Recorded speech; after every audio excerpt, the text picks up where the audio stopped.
All righty, I think we've got everybody here, so we'll get going. I'll call this meeting of the Committee of the Whole for the Council of the Town of Oliver, Monday, June 14th to order, and ask the CAO if we have any late items.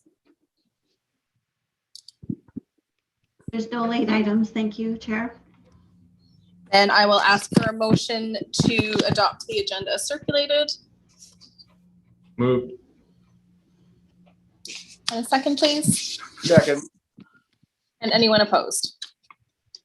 And the motion's carried. Looking for a motion to adopt the prior minutes, the minutes of the May 25th, 2021 Committee of the Whole meeting.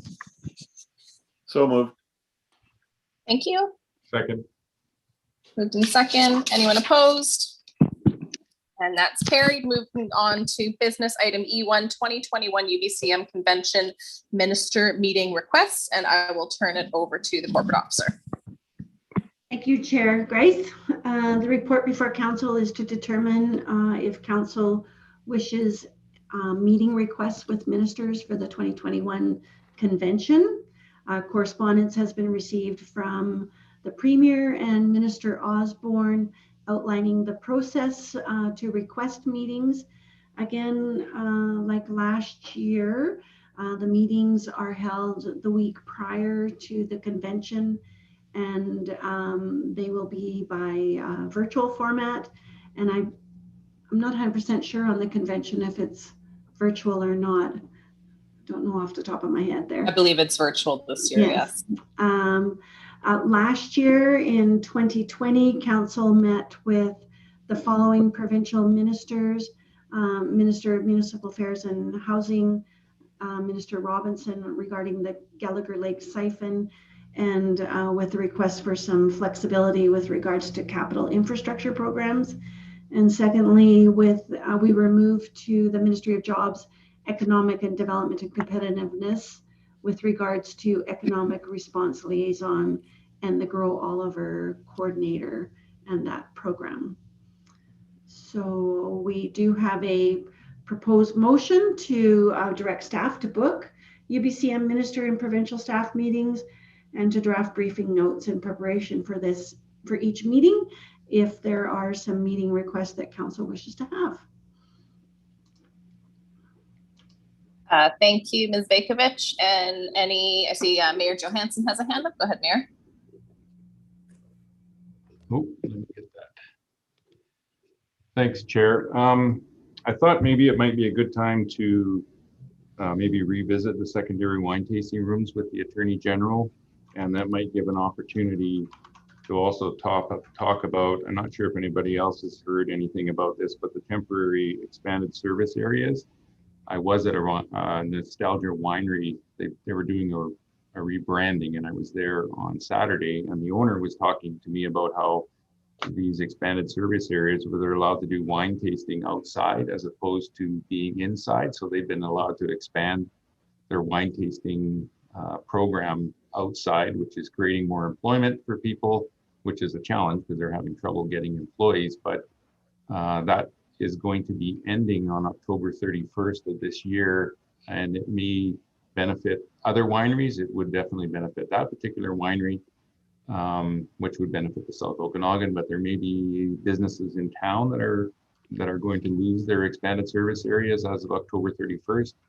And with the ability to have an expanded service area, maybe their business has actually flourished and has new ways of creating revenue for them. So I'll just throw that out there as a topic that somebody else may have some interest in as well. Thank you, Mayor. Councillor Schwarzenberger. Thank you, Madam Chair. Yeah, I agree. The secondary tasting rooms for sure would be a good one to bring up. And I also thought perhaps we should touch base again with the RCMP regarding our inevitable trip over 5,000 in population. We've met with them a couple of times in the past and talked about how the process worked, but I think it might be good to do it again and perhaps see if there's a way to. I think the Soyuz somehow managed to get one officer not counted for the first year or something as some sort of an ease in. So perhaps there's a way to do that. I don't know. Thank you, Councillor Schwarzenberger. So just to refresh my memory, did we meet with reps from the RCMP, or was that a ministry? Like, was it the Ministry of Public Safety, or? It was the ministry. Our staff from the ministry, actually. I don't see any hands up. So I thought we'd want to meet with the Minister of Health. Just thinking about the resolutions that we sent to SILGA this year, it might be worth discussing both the primary care network funding as well as our request to change the long-term care centers to only be single-use rooms.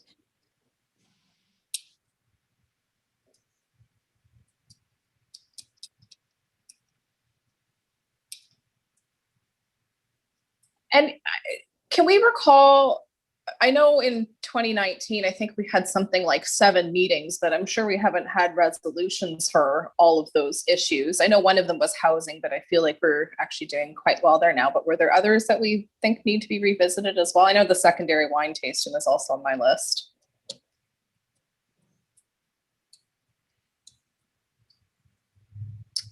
I see no hands, so it looks like we're good with 3. Okay, so that being the case, there is a recommendation on the table. Do I have a mover for the proposed motion that council directs staff to book UBCM minister and provincial staff meetings and to draft briefing notes in preparation for each meeting as indicated below? So moved. Thank you, Mayor. Seconder, please. Second. Any further discussion? And What is the deadline? I believe it's the 30th of June. I have that in my SILGA notes. It's pretty quick. Yes. And is anyone opposed? The motion's carried. Moving on to item E2, Fortis BC application to NRCan Zero Emission Vehicles Infrastructure Plan. And I will turn it over to the Director of Development Services. Thank you, Madam Chair. The purpose of this report is to update Council on Fortis BC's application to NRCan Zero Emission Vehicle Infrastructure Program, which includes several possible locations for electric chargers on town-owned property. Funded through budget 2019 and the 2020 Fall Economic Statement, the Zero Emission Vehicle Infrastructure Program is a 5-year, $280 million program ending in 2024. Its objective is to address the lack of charging and refueling stations in Canada, which is one of the key barriers to ZEV adoption, by increasing the availability of localized charging and hydrogen refueling opportunities where Canadians live, work, and play. Fortis BC has contacted the town of Oliver to seek interest in a partnership, which includes an MOU with descriptions of locations. This is part of their mandate to promote EV adoption, which includes finding ways to remove barriers such as upfront costs. Fortis BC has indicated the following in regards to the proposed MOU. They will apply for the funding on behalf of the interested parties. They'll pay the remainder of the cost to purchase and install the chargers at each site, including equipment, labor, site upgrades, etc. And they will own and operate the chargers, recovering the upfront costs over a period of time. I also wanted to add, we had a follow-up email from one of the gentlemen with Fortis who said that the details will be resolved at a future stage if and when we sign a service agreement. So there is a subsequent step. At this stage, we're essentially just trying to earmark grant funding for potential projects. If some sites listed in the MOU need to be canceled and are moved to a different location, that won't be a problem. So some of the initial locations that staff identified were School Avenue, adjacent to Town Hall, the Subway Triangle parking lot, Community Center, Public Works Yard, Town Hall parking lot, Veterans Avenue near Best of India and the new Dairy Queen, Fire Hall South parking lot. With that, the recommendation is that Council support Fortis BC's application to the NRCan Zero Emission Vehicle Infrastructure Program, and that Council directs staff to enter into an MOU with Fortis BC with the possible locations identified in the Director of Development Services report dated June 14th, 2021. Thank you. Thank you, Director Houle. Councillor Matters. Thank you, Chair. Could we throw some more on that list if anyone else is brainstorming? I'm thinking Rotary Beach. I'm thinking more sites down at the Tourist Information Center. I'm thinking the water park. Where else can we put these if we can get funding? And as long as they don't cost us anything, we should have them multitude of places. So I would add those to the list, and I can't think of any other locations off the top of my head, but maybe school district 53 should be looked at as well. Anywhere we have a large parking lot should have multiple sites. Thank you, Councillor Matters. I don't see any hands up, and I had a couple of questions, I guess, to the director. Do we know how much the one charger that we have is being utilized? Is that recorded at all, or? Thank you, Madam Chair. I may be able to relay that to the Director of Operations, who might have a better idea. I know that I've used it a few times, but Okay. I don't know if he has any further comment. Thank you, Madam Chair. I haven't looked into any stats there. I'm not sure if we can look at our power consumption, but it is being used, but I can't tell how many vehicles are being used there. Not like our Sani station where we actually know for each payment how many people are using it. Yeah, gotcha. Okay, thank you. To follow up with that, what are our maintenance costs like for the charger we have? Because it seems like everything is covered except for any potential ongoing maintenance. Through to the chair, the maintenance isn't that bad. We did encounter some vandalism, and it took us a while to order in and get the replacements. But as far as maintenance go, it's very minimal. Thank you. And my last question is, do we know how many chargers we can get through this potential grant, or is it just sort of whatever we get, divide that by the cost of a charger? It's for Director Houle. I'm not sure truthfully about that, but I did want to add, Madam Chair, it says FortisBC will manage all aspects of asset maintenance and repair. Oh. So it does state that in the MOU, but yeah, I'm not sure about your last question, sorry.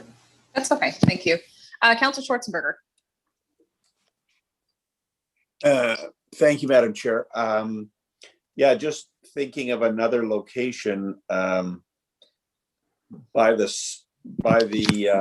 South Mall, but of course it's not town property. So perhaps either by the Sani dump or in the parking area for the airport would be a good location for a charging station a little further south in town.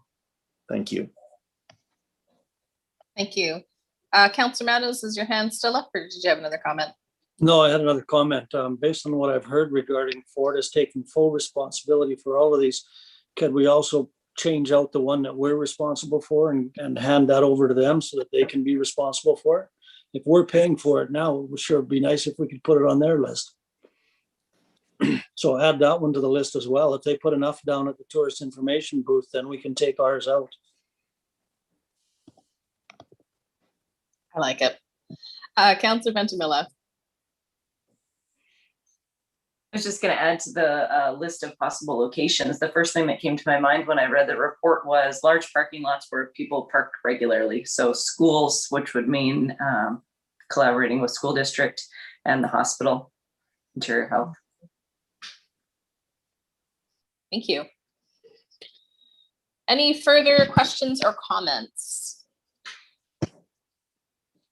And seeing none, then we have a recommendation. The council support FortisBC's application to NRCan Zero Emission Vehicle Infrastructure Program, and that council directs staff to enter into an MOU with FortisBC for possible locations identified by the Director of Development Services report dated June 14th, 2021.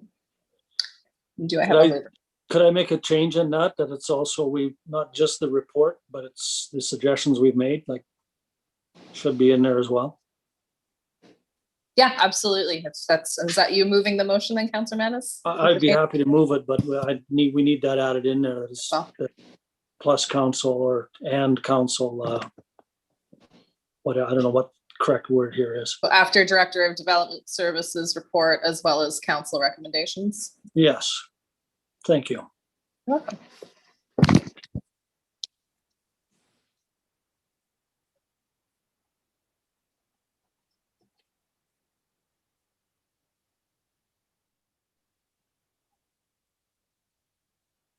Does that look okay for you, Councillor Manis? Yeah, that recommendations, 4 locations, put 4 locations be provided. Yep, that works. I will Motion. move that. Thank you. And do I have a seconder, please? I'll second. Thank you, Councillor Schwarzenberger. Any further questions or comments? And seeing none, I will ask, is anyone opposed? And the motion is carried. Moving on to public question period. I see 0 attendees. I'll just double check with the CAO. I see no attendees as well. Thank you. Thank you. Then I will look for a motion to adjourn. So moved. And seconder, please. Second. Anyone opposed? We are adjourned. See you all at 7.